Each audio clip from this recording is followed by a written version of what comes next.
बिंदु ए के निर्देशांक ज्ञात कीजिए जहां ए बी एक वृत्त का व्यास है जिसका केंद्र 2, -3 है तथा बी के निर्देशांक 1, 4 है।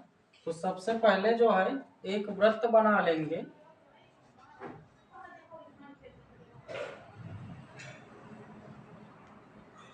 वृत्त का व्यास यानी कि ए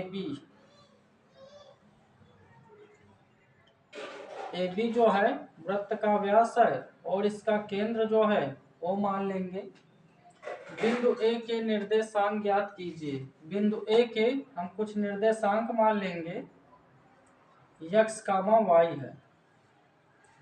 जहां ए बी एक वृत्त का व्यास है यानी कि ए बी जो है ये वृत्त का व्यास है जिसका केंद्र 2, -3 है। इसका केंद्र जो है 2, -3 है। केंद्र जो है 2, -3 है तथा बी के निर्देशांक 1, 4 है। बिंदु बी के निर्देशांक जो है 1, 4 है। अब इसको हल करने के लिए जो है बिंदु ए को हम x1, y1 मान लेंगे, बी को x2, y2 मान लेंगे। फिर अब सूत्र लगा देंगे। ए बी के मध्य बिंदु ए बी के मध्य बिंदु ए बी के मध्य बिंदु ओ के निर्देशांक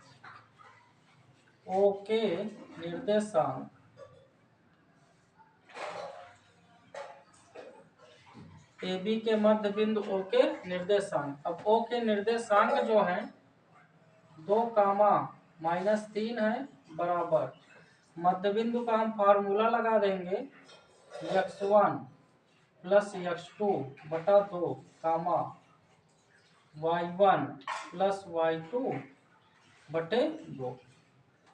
तो 2, -3 बराबर x1 को हमने x माना है तो x + x2 यानी कि 1/2, y1 का मान y माना गया है प्लस y2 का मान 4/2। अब जो है हम x + 1/2 को 2 के इक्वल कर लेंगे तो यानी कि 2 बराबर x + 1/2। 2 का इधर हम 2 के साथ गुणा करा देंगे 4 बराबर x + 1।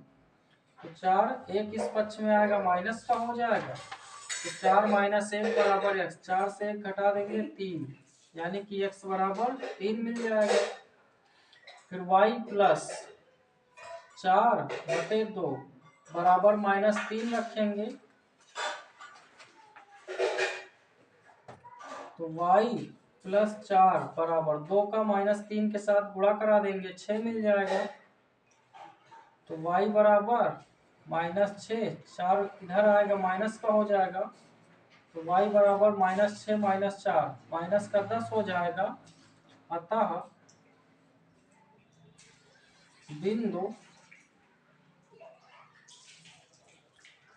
बिंदु ए के निर्देशांक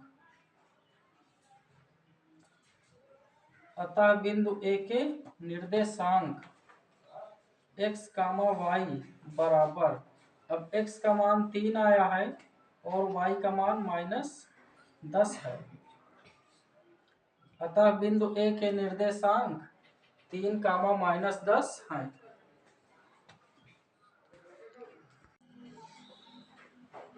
उस बिंदु के निर्देशांक ज्ञात कीजिए जो बिंदुओं -1, 7 तथा 4, -3 को मिलाने वाले रेखाखंड को 2:3 के अनुपात में विभाजित करता है। तो सबसे पहले हम एक रेखाखंड खींच लेंगे और इस रेखाखंड के बिंदु जो है ए और बी मान लेंगे। अब बिंदु ए जो है -1, कामा 7 और बी जो है 4 कामा -3 है, उस बिंदु के निर्देशांक ज्ञात कीजिए जो बिंदुओं -1 कामा 7 तथा 4 कामा -3 को मिलाने वाले रेखाखंड को 2:3 के अनुपात में विभाजित करता है। इस बिंदु को हम सी मान लेंगे। बिंदु सी जो है रेखाखंड को 2:3 के अनुपात में विभाजित कर रहा है, तो बिंदु ए को हम x1 कामा y1 मान लेंगे, बिंदु बी को x2 कामा y2 मान लेंगे, 2:3 को हम m1 अनुपात m2 मान लेंगे। अब अंतः विभाजन का हम फार्मूला लगा देंगे। अंतः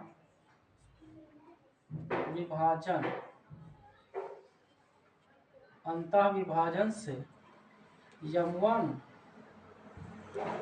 x2 प्लस m2 x1 बटे m1 प्लस m2 कामा m1 y2 plus m2 y1 बटे m1 प्लस m2। अब इसी में हम मान रख देंगे।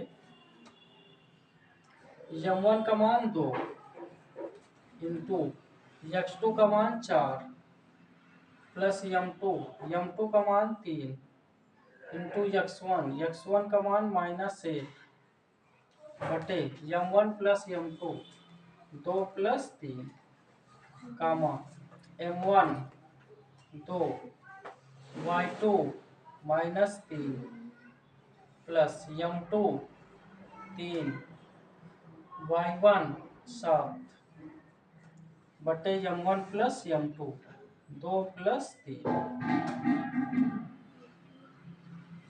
2 गुणे 4 कराएंगे 8 प्लस माइनस का गुणा माइनस 3 एकम 3 2 में 3 जोड़ देंगे 5 कामा 3 दूनी 6 माइनस का 6 प्लस 7 त्रिक 21 3 2 5 8 से हम 3 घटाएंगे 5 बटे 5 कामा 21 से हम 6 घटाएंगे 15 बटे 5 5 एकम 5 5 एकम 5 मानते हैं 15, यानी बिंदु जो है 1 कामा 3 मिल जाएंगे। अतः बिंदु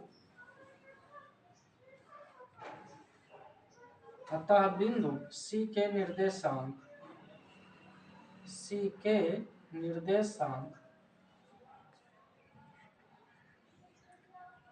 अतः बिंदु C के निर्देशांक 1 कामा 3 है। अतः बिंदु C के निर्देशांक 1 कामा 3 है।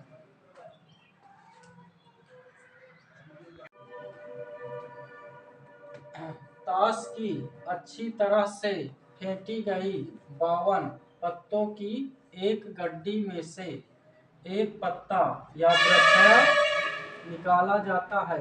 इसकी प्रायिकता ज्ञात कीजिए कि निकाला गया पत्ता बादशाह होगा।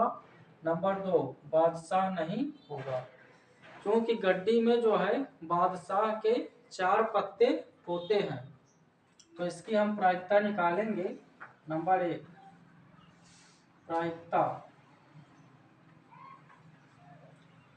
प्रायिकता बराबर अनुकूल प्रकार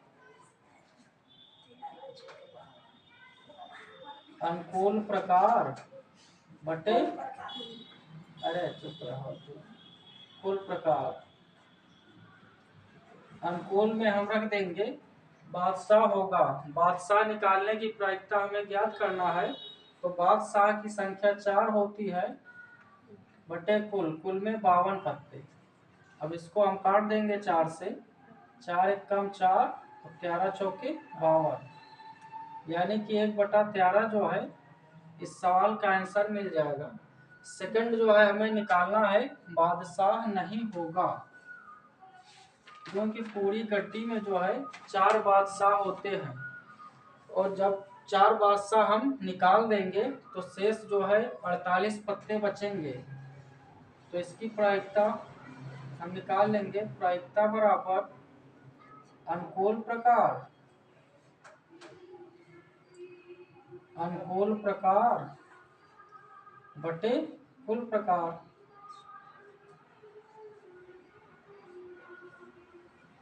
अनुकूल में हम 48 रख देंगे और कुल में जो है 52 रख देंगे। 4 से हम इसे काट देंगे, 4 एकम 4, 4 दूनी 8, 4 से इसको काटेंगे 13 मिल जाएगा, यानी कि 12/13 जो है इस सवाल का आंसर हो जाएगा। यदि किसी समांतर श्रेणी का पहला पद 2 तथा सार्वंतर 4 हो तो श्रेणी का 30वां तथा 40वां पद ज्ञात कीजिए।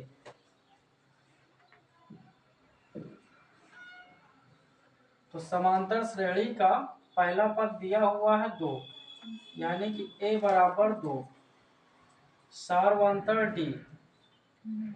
d बराबर दिया है 4, 30वां पद निकालना है तो n बराबर 30।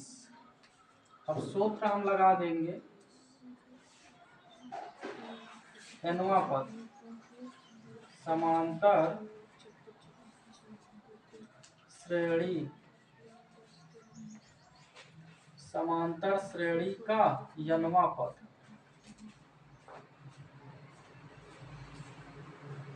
समांतर श्रेणी का nवां पद an बराबर a plus n minus 1 into D. समांतर श्रेणी का nवां पद an बराबर a plus n minus 1 into D. a n के स्थान पर हम 30 लिखेंगे, a का मान 2 प्लस n के स्थान पर 30 माइनस 1 इंटू डी का मान जो है 4। तो a 30 बराबर 2 प्लस 30 से घटा देंगे 29 गुणे 4। तो a 30 बराबर 2 प्लस 29 गुणे 4 कराएंगे, 4 नहीं का 36, हासिल 3, 4 दूनी 8, 3 11। तो a 30 बराबर 116 में 2 जोड़ देंगे 118। अतः समांतर श्रेणी का, अतः समांतर श्रेणी का 30वां पद, 30वां पद, अतः समांतर श्रेणी का 30वां पद 118 है। अब सवाल से हमें जो है 40वां पद भी निकालना है, तो चलिए इसको हम हल कर लेते हैं। 40वां पद भी निकालना है तो a बराबर, माना a बराबर 2, सार्वंतर d बराबर सवाल में दिया है 4, 40वां पद यानी कि n बराबर 40 रख देंगे। फिर से हम यही सूत्र लगा देंगे, an बराबर a plus n minus 1 into D. a n के स्थान पर 40, a का मान 2 प्लस n के स्थान पर 40 माइनस 1, d का मान जो है 4। a 40 बराबर 2 प्लस 40 से 1 घटा देंगे 39 गुणे 4। a 40 बराबर 2 प्लस 39 गुणे 4, 4 नहीं का 36, 4 3 12, 12 3 15। तो a 40 बराबर 156 में जोड़ देंगे 158। अतः समांतर श्रेणी का अतः समांतर श्रेणी का 40वां पद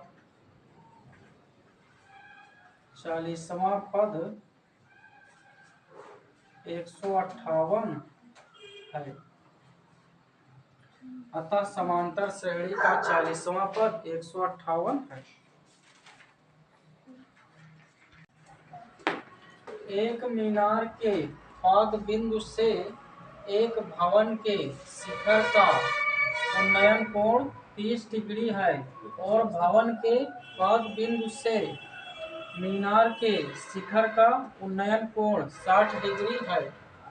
यदि मीनार 50 मीटर ऊंची हो तो भवन की ऊंचाई ज्ञात कीजिए। सवाल से हमें जो है भवन की ऊंचाई निकालना है, तो सबसे पहले हम एक मीनार बना लेंगे।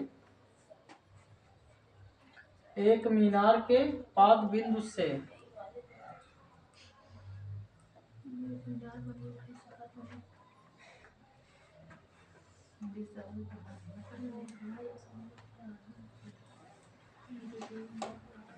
एक मीनार के पाद बिंदु से एक भवन के शिखर का उन्नयन कोण 30 डिग्री है। एक भवन बनाएंगे।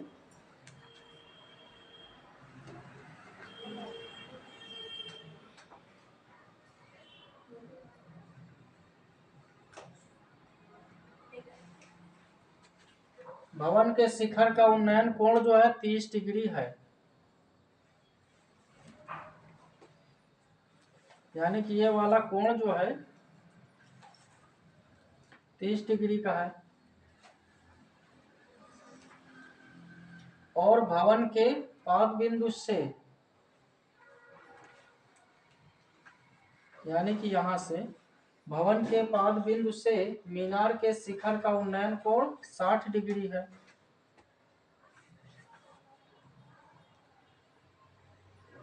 अब ये कोण जो है 60 डिग्री का है। यदि मीनार की ऊंचाई 50 मीटर है, मीनार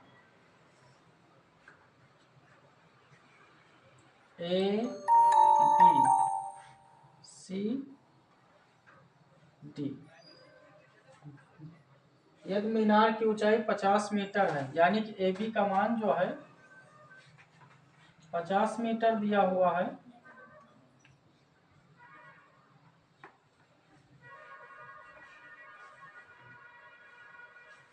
पचास मीटर है तो भवन की ऊंचाई ज्ञात कीजिए। अब सवाल से हमें भवन की ऊंचाई यानी कि CD का मान सवाल से हमें निकालना है। चलिए इसको हम हल कर लेते हैं।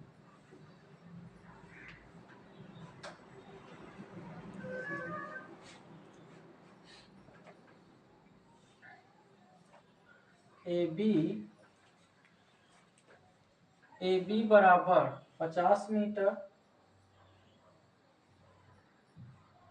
AB बराबर 50 मीटर। उसके बाद कोण DAC बराबर 30 डिग्री है।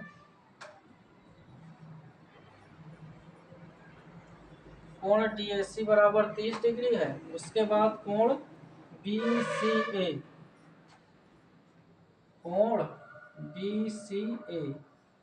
बराबर 60 डिग्री है।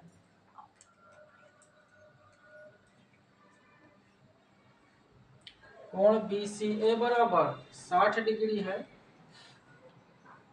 अब हम समकोण त्रिभुज ACD से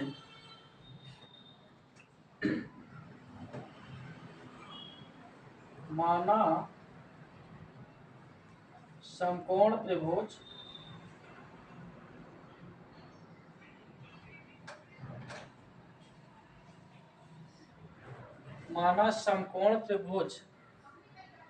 ACD से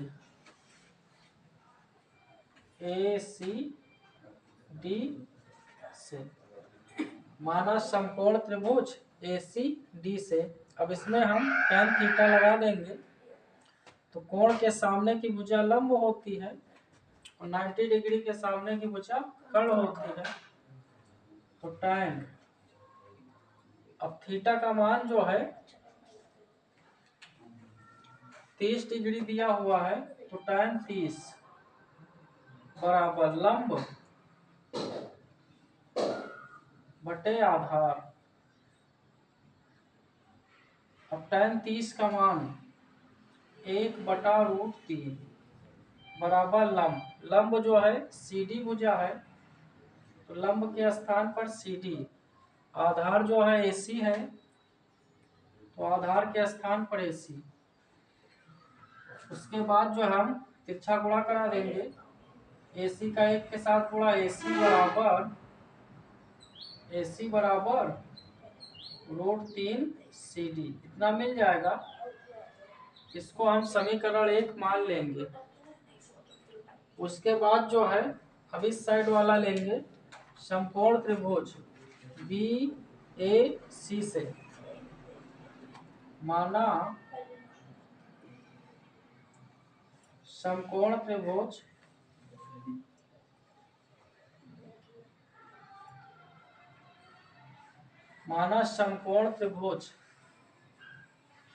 BAC से। इसमें जो है कोण जो है 60 डिग्री दिया हुआ है, तो tan 60 डिग्री बराबर लंब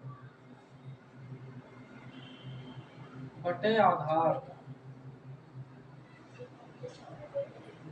tan 60 का मान √3। अब लंब जो है इसमें कोण के सामने की भुजा लंब यानी कि AB हो जाएगी। आधार जो है AC, तो √3 बराबर AB का मान 50 है बटा AC का मान हम समीकरण 1 से लिख लेंगे। AC बराबर √3 CD है, तो AC के स्थान पर √3 CD लिख लेंगे। फिर क्रॉस मल्टीप्लाई करा देंगे, √3 का √3 के साथ गुणा 3 CD बराबर 50, 3 CD बराबर 50, तो CD बराबर 50 भागे 3 से हम 50 को काट देंगे, 3 एक कम 3 बचेगा 2, 3 छंग 18, दशमलव लगाएंगे, फिर जो है 2 बचेगा यानी कि 20, 3 छंग 18, फिर से 2 यानी कि 7, तो CD बराबर 16.67 मीटर मिल जाएगा। अतः भवन की ऊंचाई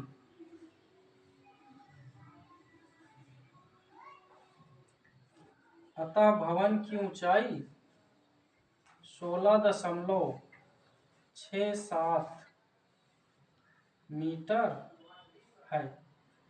अतः भवन की ऊंचाई 16.67 मीटर है।